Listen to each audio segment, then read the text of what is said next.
Welcome to the Festival of Entrepreneurs, recorded live at the NEC in Birmingham. Over the next few minutes, you'll hear from some of the most incredible founders, investors, and business leaders who joined us this year. So the topic is from content to community and how founders are building loyal followers. Now, I've got a lot to say about this. As an old school journalist, seriously, influencers, I can't stand the word, but I do know there's some really credible people, and I do know you've got to be careful for others as well. There's a fine line between doing really well and seeking validation. There's a fine line there.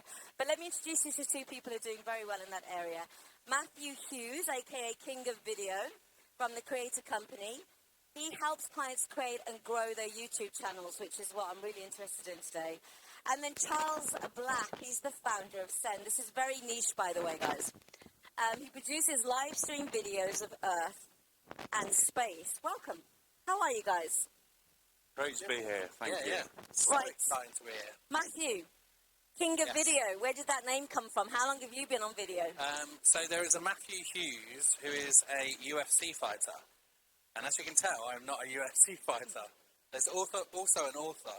So when I was looking at my personal brand, I was like, how can I stand out if there's already a sports personality that has my name? So I tongue-in-cheek Googled, when I was getting my domain name, King of Video, and it was available. So I said to the people around me at the time, I said, can I call myself the King of Video? And they said, shut up and get on with it. So I did. And now but what were you doing? When did you start this? Yeah, so I had a video company for 7 years. We travelled the world making videos for tech companies, billion-dollar tech companies, all that kind of stuff, which was really exciting. I've been to Vegas 7 times, all for work except for 2 trips. So I was doing videos. It wasn't like I just took a Udemy course and then I was like the king of video. I had a pedigree of doing this stuff commercially. We made 1,500 commercial videos. Yeah, but now we see you talking on YouTube as your own little personal brand. Yeah. And when did you start doing that? 2017. 2017. I did a little video on Facebook, and it was like me as a little mouse going, I'm going to go and do a video every day for 3 months. And I did it every day. I showed up, did a Facebook Live every day it actually turned out to be 6 months. What were you talking about? Just random shit, to be honest. Like nothing exciting. It was just like life in business. I was just talking about stuff. But I was doing it every day, authentically, and I was just kind of sharing my journey in business. And we had people that would come, and we're talking about communities and followers and that kind of thing. I used to have a blue shirt that I wore every day. If anyone knows, there's like a thing where decision fatigue. I read about that in a book once, and it said, wear the same shirt every day. So I did. I had 5 blue shirts, and the people would come onto my live streams and go, oh, there he is with his blue shirt again, and it became like a running joke. So, things like that helped me sort of stay motivated when you're doing that stuff. But that's how I got into video and being in front of the camera. We're talking about posting every day. We're going to talk about that consistency and how you grow. Charles, your dream came true 3 decades later. Tell everybody about what you envisioned before the internet and before social media, when you were a teenager. Yeah, I have had the dream of what I'm now doing for quite a long time.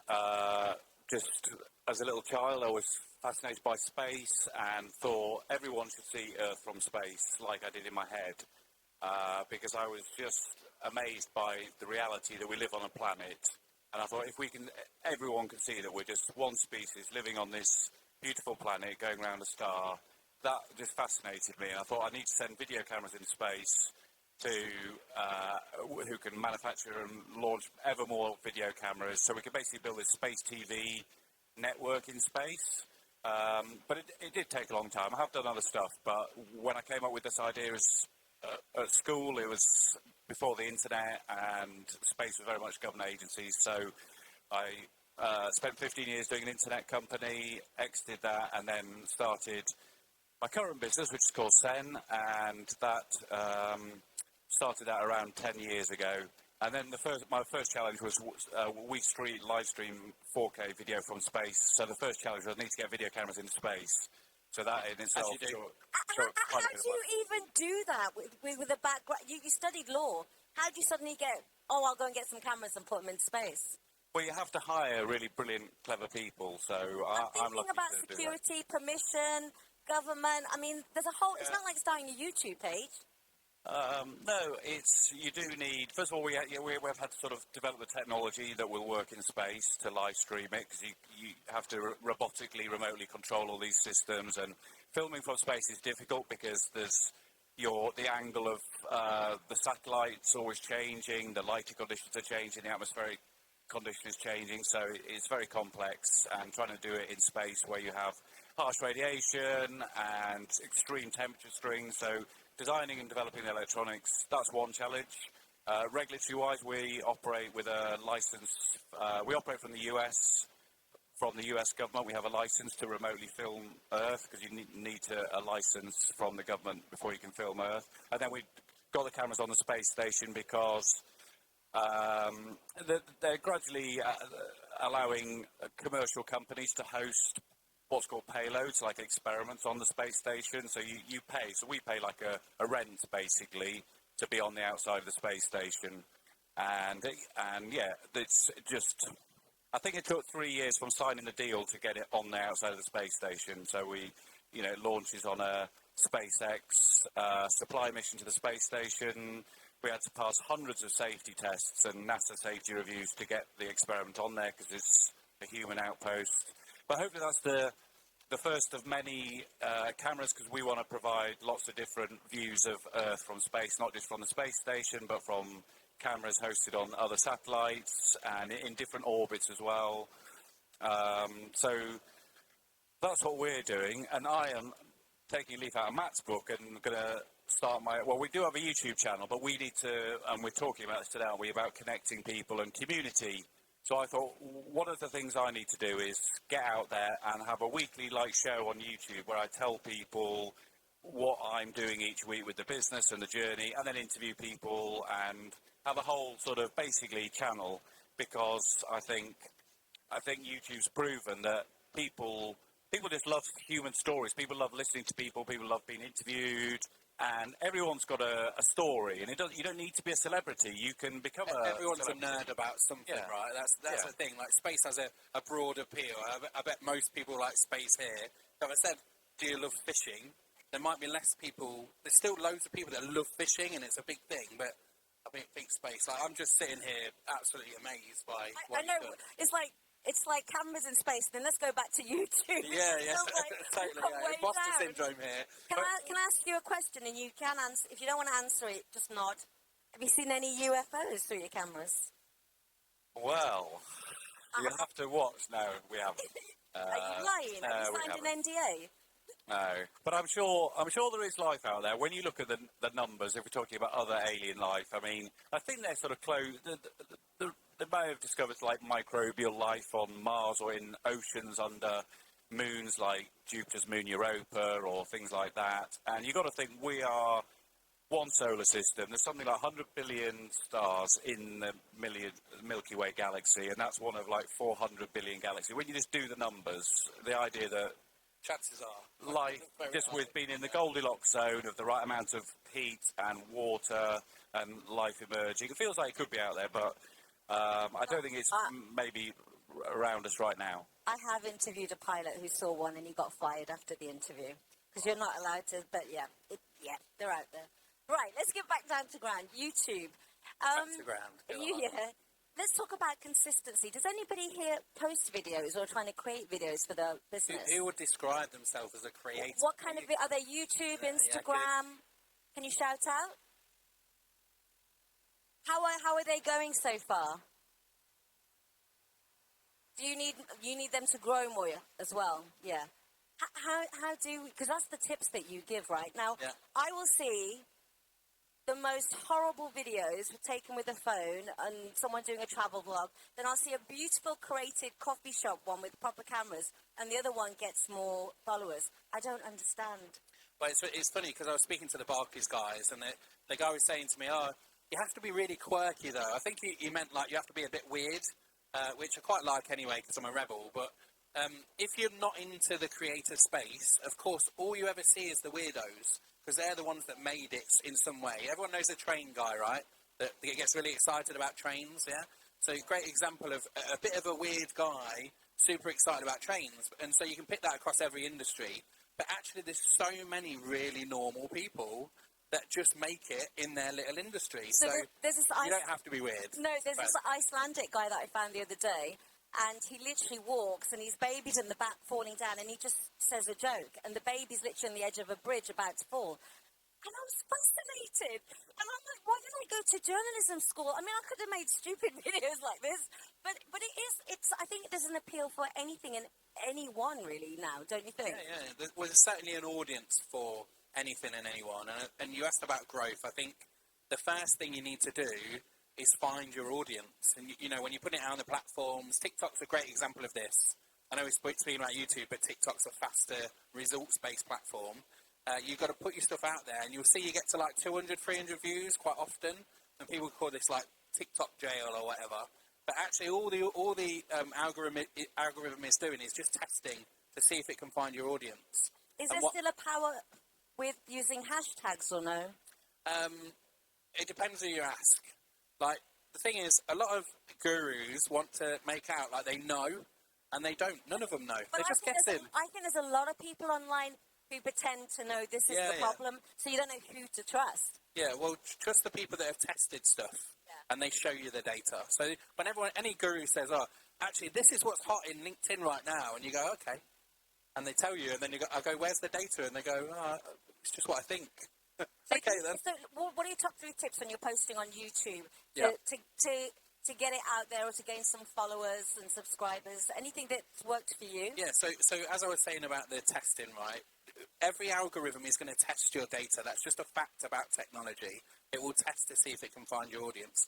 And you've got to be consistent enough and be determined enough to keep putting your content out there and let the algorithm test it until it finds your audience, and then you will fly. How consistent? Are we talking weekly, daily, hourly? It's an irrelevant question of how consistent. Choose how consistent you want to be based on your life. So if you say, I want to do one video a week, and you can commit to that, and you can do that for a year, do that. If you can do a video every day on TikTok for 30 days or like a live stream, what I did when I did the 6 months of live streams is I did it every work day when I was in the office, and I gave myself the weekend off. And that helped me fly then for that situation, but I couldn't keep it up forever. So you've got to pick. But that's the thing. I find, let's say if somebody is posting, let's say, every week, 2-3 years, do you not run out of things to say eventually? Never. I mean, like, come on, there's all these people here, right? If we had conversations face to face, I'd probably tell you the same story. Denise knows me a little bit, right? So I'd probably told Denise every story, but she'd be sitting there listening to me and like, Matt, I've heard this one before. Like, there's billions of people in this world. Like, they're all ready for your stories. And look what happens, like, from today to a year ago. What's the difference in the world that affects your story? We might not talk about certain political things that are going on in the world now that we might not have 5 years ago. Does anyone remember what happened 5 years ago? We were talking about different things then than we are now. So the topic is the same, the expertise is the same, but your stories change around that. So you just got to keep it fresh that way. So, Charles, we're going to come back to your YouTube channel in a minute because I know it's developed even more on TV now with your cameras. But I just want to ask you first, Matthew, how do we make money on YouTube? So that is the thing I focus on the most because I don't really care about followers and subscribers. If anyone looks me up, I'm the king of video on YouTube, and you'll see I've got 3,500 subscribers. But I've made over £100,000 as directly that I can link to that channel. Whereas I've met people that have got tens of thousands of subscribers and they make no money. And you can buy your followers and subscribers. There's all sorts of things. Yeah. So like if you want to do it to become famous, that's definitely a route that can happen. But if you want to do it like I do to make money, then you need to have a strategic approach of how you're going to do that. Do you make money from? I heard that there was money if you get a certain views and subscribers too. Yeah, but you need a lot. That's what I was thinking. For that to thinking. be really worth it. Like, I've got a new channel that's got 95 subscribers, and I did a load of videos in August, and I've had something like 30 leads, and I've had a customer off the back of that. Like, wouldn't I rather have 95 subscribers, less than 2,000 views, but have a customer? Yeah. Of course. And what about when you have YouTube and you pay YouTube as a sponsorship, as an advertising pop-up? Is that worth doing for your company? Yeah, these are all loaded questions. Like, there's so much about all of these questions. Is it worth doing? Yes, if it's in your strategy for your business. Okay. Have you done it? No, I have not done So you've gained YouTube ads. just by people Yeah, watching on I'm an YouTube. organic kind of guy. Everything we've done is organic. And does your YouTube link to your Instagram, so there's a synergy there? Or do you stick to one platform? There's lots of different content on all of the different platforms that I have. There's a guy I met in the US who has a company called Repurpose, and they talk about using the same content across multiple platforms. If anyone remembers, about 10 years ago, they said, don't do that, it's the worst. You shouldn't do the same content on all of them. And now it's the opposite. All the platforms want your content, so they don't care if it's the same as what's on each platform. And I also think that when I put something on LinkedIn, it's a whole different audience compared to Instagram exactly, anyway, so it's worth spreading so yourself. why would you not do it? Yeah, it's absolutely. Just, my wife started a channel in the start of the year. She posted every day short form piece of content for 90 days, obviously followed the system that we've got, and she's grown like 30, 40 people on YouTube, but she's never logged into it. I just set it up to send her videos there as well. So she said, I'm going to focus on TikTok, and I said, I'm going to repurpose all your content everywhere.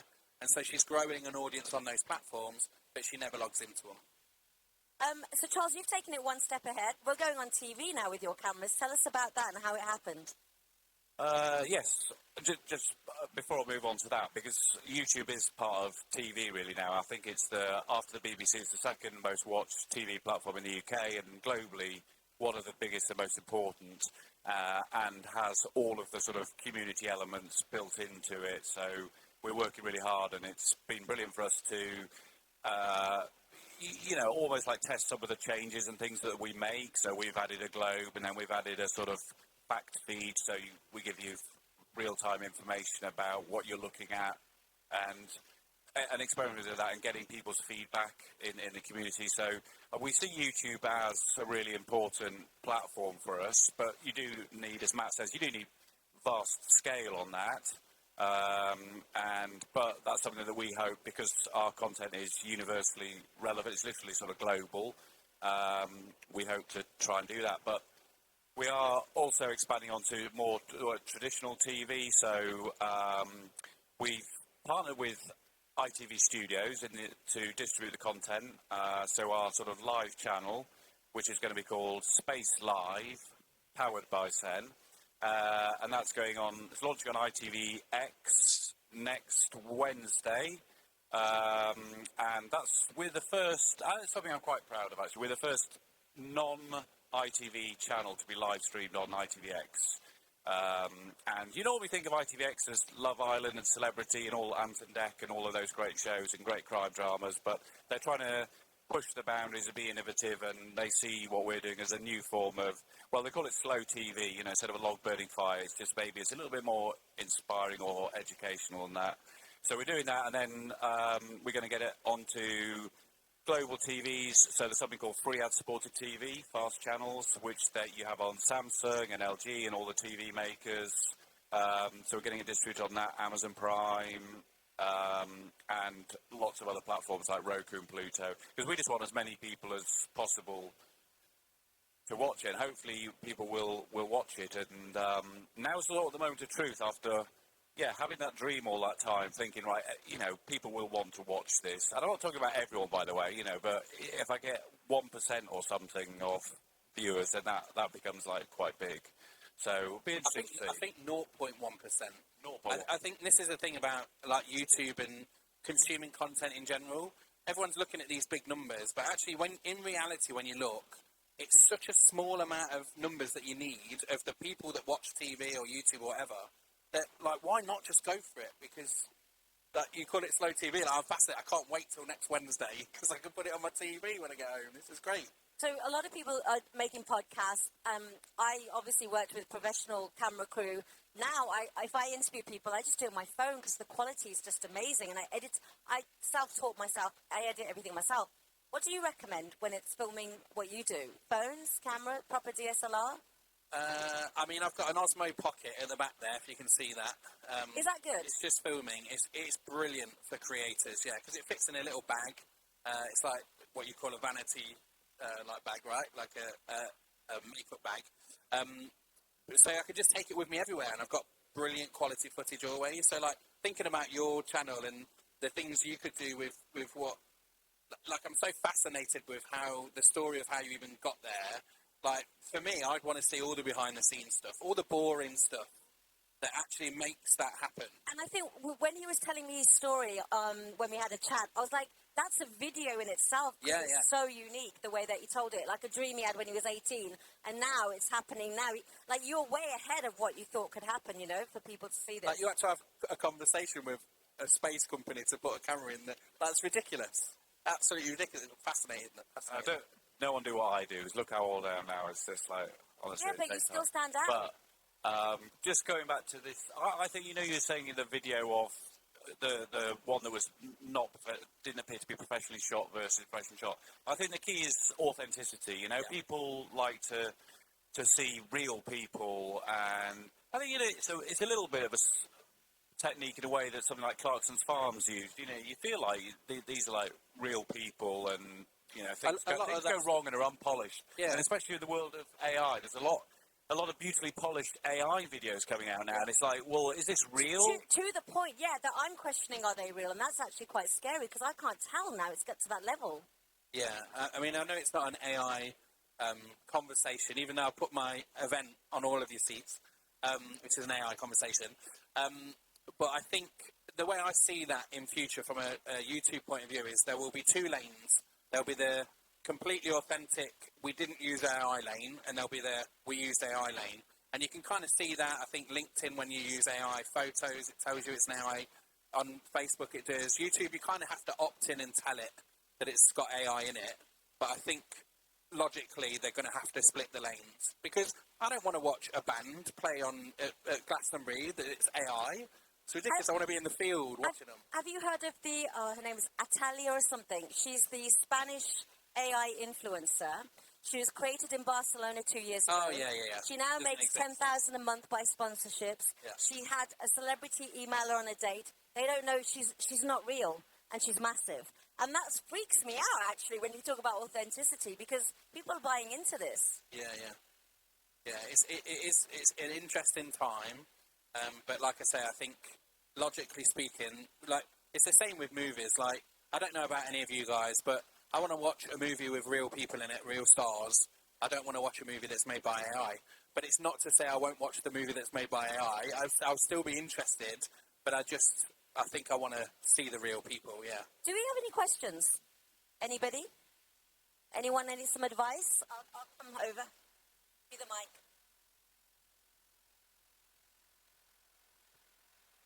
Thank you. I had two questions. One is, Mic a bit closer, please. what's an affordable camera to get started? What's an affordable camera? Your mobile phone. Okay, So number one is your mobile phone, because you've got a £1,000 device in your pocket. Most people have. The Osmo Pocket is next, so that's about $450. With the Creator Pack, it's about $600, and then. Yeah. Well, this mic comes with the Osmo Pocket, so you get a mic anyway. So I'll get beautiful audio of me, at least, not everyone else. And then behind you is I think it's a Blackmagic. It's a digital, a mirrorless camera. Yeah. And they're like couple of grand. So that's the kind of different levels. But I know people that have got to 100,000 subscribers with their mobile phone. Everything on the mobile phone. Video, editing, the lot. Okay, thank you. And then the other question was, you said you got your wife set up to put stuff on TikTok that then went through onto YouTube. Yeah. Well, how did you do that? So that was with a repurpose tool. So it's called repurpose.io. Okay. Yeah. And what that does is you set it up. It has like a bit of automation that will take the TikTok video and then post it everywhere else. Okay, thank you. It would reformat it if you want it to, but she was doing it portrait mode anyway. So we say, yes, take the portrait mode video from TikTok, put it on YouTube Shorts, put it on Instagram Reels. But you could get it to change the size. I would say manage that yourself. Don't let the AI do it. It's not good enough yet. Quickly then. So do you find that YouTube Shorts actually get as much traction as the actual, the landscape video? It's dependent on your audience. A guy that spoke, I run an event called Tube Fest, and one of the guys that spoke there this year, he has something like 2.5 million subscribers, and he makes smoothie videos. So every day he makes a smoothie for his general life. He puts that on YouTube, a 1-minute video, and he gets paid. He doesn't do anything else for the rest of the day. He's now moving to long-form landscape videos, and he's struggling to grow that because it's not the same audience as his. So he's frustrated now because he's got to build that audience like he did the other one. So let me ask you a question as well. They always say that things like, if you have captions, subtitles in your video, you gain more traction because people can listen to it silently. Is that true or not? Because I've tested that too. Yeah, but everything is nuanced. Like, is it true? Yes, if your content's not boring, like, you're not going to gain any extra traction. It's going to be boring, But if it's good content, people like it, you find your audience, then captions will help because there's people that will sit on the toilet with the sound off because the missus is in bed watching your videos. And also, what about these? I use Final Cut Pro for editing because, like, that's just what you're a pro, yeah. Because I'm a pro. Yeah. But I love CapCut. I love all the other things. Do you recommend those as well? Whatever's easiest and quickest for you, because the worst thing that happens is creators will start, and it's not the making of the video that's the hard thing. It's everything that comes afterwards. So if that becomes a pain, it's a barrier to you doing the videos every day. To both of you, what's your step in maintaining loyal followers that stay with you? Any tip or any advice? One advice? I think I'm still at a very early stage of the journey, trying to build the community, and I think YouTube interacting with the audience that way. So we have like the live stream on YouTube.com/Sen, and actually following the live chat's really helpful. And I always just respond. There was about 3 or 4 of us that are like moderators, just in the chat all the time. So I think that helps getting the loyal following. We even had some of our most frequent viewers. We made them like moderators on the chat to get them involved. But yeah, it's and then when we've got a certain number of subscribers, we can then open it up to memberships and then start doing more. But the other thing is my plan, so that I can call myself a YouTuber, is to do this weekly show, and that is just really because what we're live streaming is views of Earth from space, and I suppose it's how it makes people feel as well when you're looking at the planet, because you were talking about that. Is that feeling and the connection to one another? Yeah, absolutely, because, we're filming like everyone, sort of, but you can't see individuals in the footage, but everyone's got a story, and that's ultimately what we're trying to do is then on Sen.com is basically make it sort of clip and creator app, so as the cameras fly over your location, you might have you can tell your story, extract from the live stream, and tell your story about, what you're doing. You're climbing Mount Kilimanjaro. Well, a friend doing that last week, and we filmed it when she was climbing the mountain and stuff like that. But just adding their stories, and that's all about connecting people to, and that's the key, isn't it, with communities, making people care. People love watching stories about people. People just love watching people talking. Matt's proved that, and lots of people have prove that you don't need to be a celebrity, just be authentic and engage with the community as best you can with, engaging in the chat, taking people's feedback on board. I think that's it. Like, what Charles is saying is like, they're real people, the viewers. They come up as like, I'm really liking this video or whatever it's going to be, but there's a human being behind that.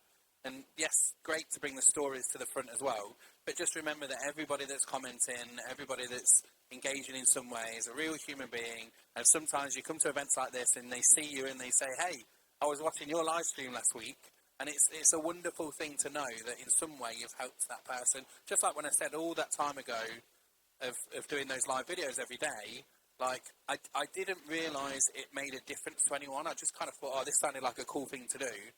And then I had a guy slide into my DMs. If you've watched any of the other sessions here today, they talk about like how to get out there, PR and all that kind of stuff. But this guy slid into my DMs and he said, Matt, I don't know when or how, but I will work with you in the future.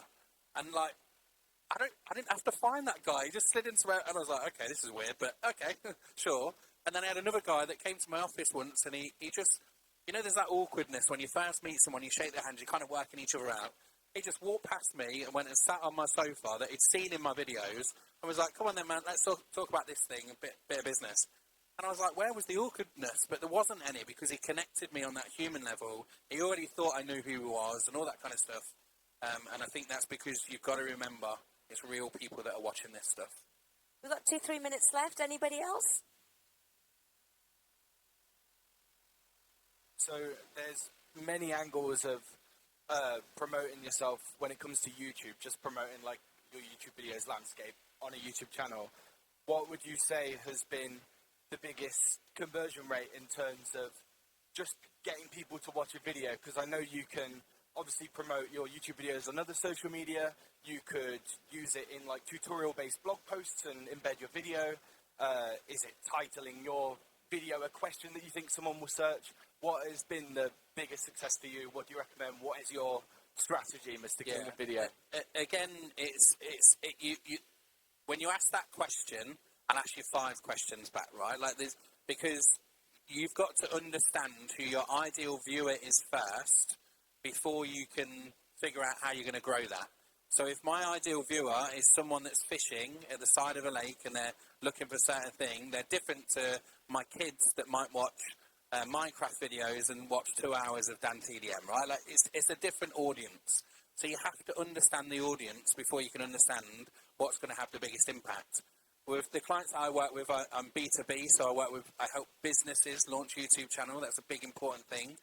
We focus on what is the product and service that they have that they want to sell, and then how do we put that into the video from the start so that there's an easy way for the viewer, the ideal viewer, to go, I like this person, or I don't like this person, as the case may be.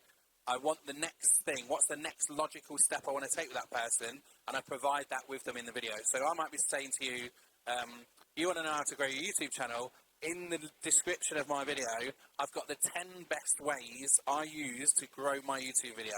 Now, if you're looking for that already, it's easy for you to go and click on that button. What am I going to do? Grab your email address, probably your phone number as well, and then you're in my CRM system. I can market to you all I want after that. I might even make an offer to you straight away after that.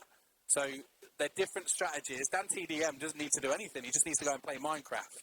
And then he's probably in all of the communities where the Minecraft people exist, you know. And eventually, once you get over that hurdle, you don't need to do anything. They'll find you anyway because you own the audience. I just have one final question. When I go on YouTube, sometimes it's the actual tagline of that video. I'm like, what? How important is that to reel you in? That's curiosity. They're just hooks, right? So people call it clickbait, but actually it's you need to have a hook that's curious for that specific industry. Like, again, talking about the answer to that question, it might be like the 10 things I did that I didn't know about until I did this thing, right? You're like, oh, what is the thing? But for the fish person, it might be like, I spent 8 hours fishing, and I only caught my fish when I did this thing. And it's like, okay, what's the thing you did that changed the game, you know? So you've got to think about those. But that doesn't work for a business when I'm selling, you know, I don't know, blades or something. You know, I've got to think about then what kind of questions are my audience looking for? How can I be the answer to that? Even more important with like generative AI and how your results are appearing there as well. Matthew, Charles, we've run out of time now. Thank you guys. They're here if you want to chat to them. I really appreciate it. Thank you so much. Thanks for watching this special episode from the Festival of Entrepreneurs. Our mission is simple: to help founders and business owners grow faster, think bigger, and take action. And if you were part of the event, thank you for joining us and being part of the community. And if you missed it, don't worry. We'll be back with even more ideas, inspiration, and opportunities to help you take your business to the next level. You can find out more and register for future events at festivalofentrepreneurs.co.uk.